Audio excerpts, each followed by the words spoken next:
So all the episodes so far have been from shows that I've seen at least a little bit of, but before this, I had never seen an episode of Big City Greens. It was one of the suggestions I got from DeviantArt by Sophia Blythe 2014. It's only a couple years old, beginning its run on Disney Channel in May 2018. From the description and theme song, I get the basic gist. A farm family named the Greens, which consists of a boy named Cricket, a girl named Tilly, and their father Bill, move in with Bill's mother Grandma to the big city. But their grandma still lives on a farm. Okay, sounds like it could be fun. I don't know much about the show's creators, the Houghton brothers, other than they wrote some episodes of Harvey Beaks, but one of the producers is Rob Renzetti, who worked on Dexter's Lab, Powerpuff Girls, Foster's, and created My Life as a Teenage Robot, which was super underrated. So let's see if I can have a positive first impression. This is the Big City Greens episode, Blood Moon. Blood. Didn't know they could say that on Disney. It starts with Grandma telling us about Halloween night. But nothing's more frightening than what we'll see this evening. The sky will turn red. Creepy things will happen. Dogs and cats living together. Mass hysteria. For tonight there will be a blood moon! The two kids don't seem fazed by it though. We're all doomed. Alright, I'll say this right now, she's probably gonna be my favorite character. Meanwhile, Bill is putting the animals in the barn. Ah, there you go. Sorry, but it's just for tonight. Be on your best behavior. The smell coming from the barn the next morning is gonna be fucking awful. We get a jump scare with a chicken and oh my god, what's wrong with his finger? Cricket scares him, causing him to have a heart attack. And no, I'm not doing that Titanic thing because I don't know any funny quotes from this character yet. And I answer the question of that poster board in the background, yes, of course cats can love. Haven't you seen that video of the cat crying over the video of his dead owner? Just so sad. Cricket tells Bill that they don't need him to take them trick-or-treating anymore since they don't have to drive. Yeah, just because you can walk to others' houses doesn't mean you should be unsupervised. You have no idea how dangerous the city can be. Your years of Halloween service will not be forgotten. But... Tilly, you got the bucket of fake blood? Fake? I'm sorry, Tilly, what? The humor is really funny so far. Look what you done, boy. Now we got a buddy on our hands. You know, I first thought that this was from a Gravity Falls writer, but no. The writer is Kenny Byerly, who's done some episodes of Hilda and the 2012 Ninja Turtle show, but besides that, mostly has worked on shows that time is buried. Bill tries to come with them, but they say that their friend Remy and his bodyguard have it covered. Hey, guys! Erwin? That's Erwin. That's fucking Erwin! Apparently his family got rich, which, given his mom's a mummy, makes sense. The moon turns red and chickens start attacking.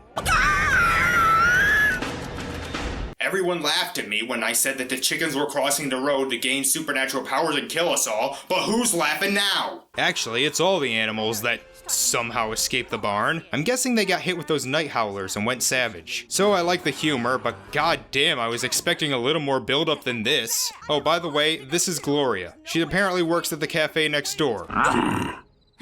What?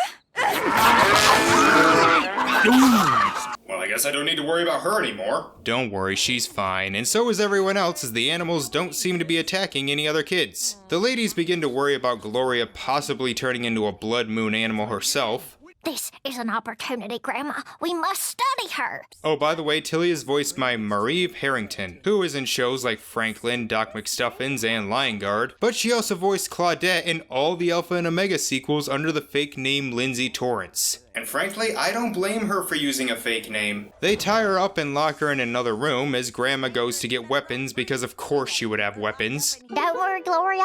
I'm gonna help you. Oh, thank goodness. I'm gonna cure you of the demon illness you possess. Oh, you're kidding me. Meanwhile, the boys do some indoor trick-or-treating. Candy, please, Jill! Oh, I've got something even better than candy. Tiny porcelain horses. Oh, so Bill's a brony. Good to know. The animals knock the electricity out. Why don't they call animal control? The bodyguard notices that the animals were let out by someone as Bill teaches bad lessons. Come on in, kiddos. Trick-or-treaters don't usually come inside, so that's stranger data right there, but okay. Seriously, are we sure this show is not in some way connected to Gravity Falls? This is freaking hilarious. They have a dozen really hilarious jokes in less than a minute. The animals didn't break through the garage door. It was open from the outside. Ah, great. Now the animals are growing fingers and unlocking their own locks. It's the apocalypse. No, Cricket, I've lived through like 6 apocalypses over the past 4 years. This is nothing. As everyone argues, the animals break into the house and we get a pretty entertaining action scene. Cricket notices they don't like light, insert Gremlins joke here, they head to the basement. Please homage signs, please homage signs, please homage signs. They don't homage signs. So it turns out Bill let the animals out. The reason is stupid. Why? I did it because I didn't want you to trick or treat without me. God damn it, Bill, I was on your side. You were funny and you seemed like a good dad, but you fucked it up. Alright, to be fair, he does pull on the heartstrings a bit by saying how much he loves spending time with the kids on Halloween. Are you hearing this, Tilly? I hear it, and I cannot absorb it. Oh, and you broke Tilly while you were at it. You know, I just realized, why do none of the characters have a nose? How do they smell? Bill does make up for his mistake a little by digging through the wall and letting them escape. But a dumbass kid opens the door because this is what happens when you let literal toddlers trick or treat alone. They get their candy while being chased. Man, these animals are determined. Yeah! We're trapped! I bring you into this world and you take me out? Just like that fortune teller predicted. Okay, for those who have seen this, please tell me that the comedy is as good in the rest of the series. Bill tries to sacrifice himself, but Cricket gives up his candy. But unfortunately, that doesn't last long. Thankfully, the blood moon passes, and now they have to deal with getting a cow off the roof.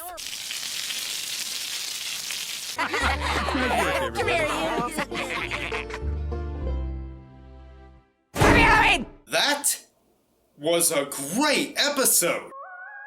Thank you, Sophia Blythe 2014, for suggesting this. I freaking love this episode. Every single joke landed, and I'd say at least half of them got bigger than just a chuckle. It's quick, it's fun, just on comedy alone, I would want to watch more of this. But I also like this family. The grandma is great, Cricket and Tilly seem fun, and I do think Bill is a pretty good dad. Yeah, he made a big mistake, but it came from a place of love. I don't get to see many single father stories, but I think this guy could go down with Mr. Universe and Professor Utonium as one of the better ones in animation. The animation and tone felt a lot like Gravity Falls, maybe not quite as good, but I could see why this has a decent fan base. And as a Halloween episode, it's fun. You got plenty of dark imagery, a legit suspenseful plot, and they try to cram in as many Halloween-y things as possible, from trick-or-treating to bobbing for eggs. The episode I give it a 9 out of 10, and for the Halloween aspect it gets an 8 out of 10. This was great, and I will definitely check out more.